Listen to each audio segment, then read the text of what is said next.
Up until now, discussions about the crisis in the Strait of Hormuz have largely focused on the surge in global oil prices. So far, Malaysians have experienced little immediate disruption. Fuel subsidies and existing supply contracts have helped stabilize prices, while petrol supplies are secure through June, shielding households from sudden transportation shocks. Missing from the conversation, however, has been the impact of the crisis on everyday goods. Food, medicine, plastics, and even clothing. These goods are not only affected by higher transportation costs, they also depend on petroleum, a critical input in their production.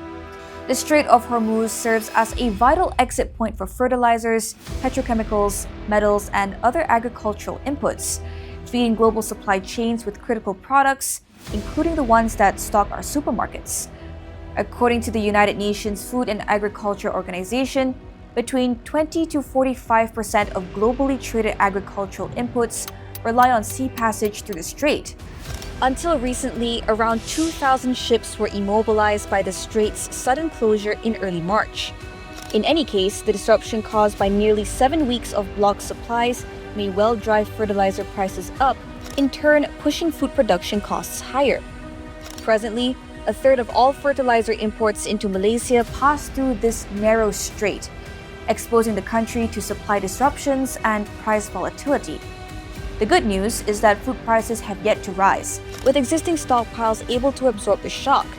And while the ceasefire may mark a significant step towards ending the conflict, the sheer number of immobilized vessels means global supply chains are only now beginning the arduous task of clearing the shipping backlog.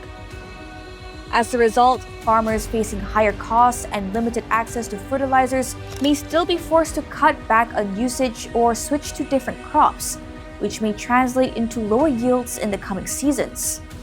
Global price shocks affect key agricultural commodities such as corn and soybeans, which are critical components of animal feed.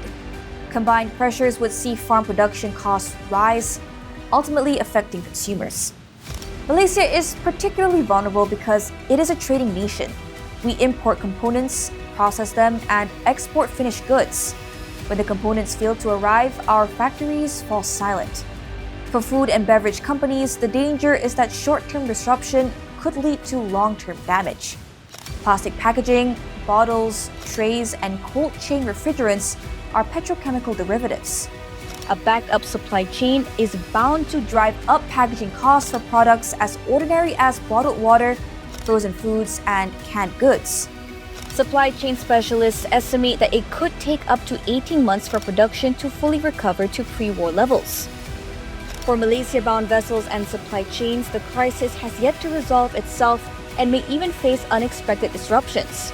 On Friday, Prime Minister Anwar Ibrahim said that while one of our 7 vessels departing the strait has already arrived in the country, another has suffered damage and is unable to begin its voyage. Malaysians must remain patient in the face of these challenges. Presently, the most effective way for consumers to support Malaysia is to maintain normal buying habits. By resisting the urge to stockpile, we can help keep supply chains running smoothly for everyone. Let's begin with small practical steps. Use less, waste less.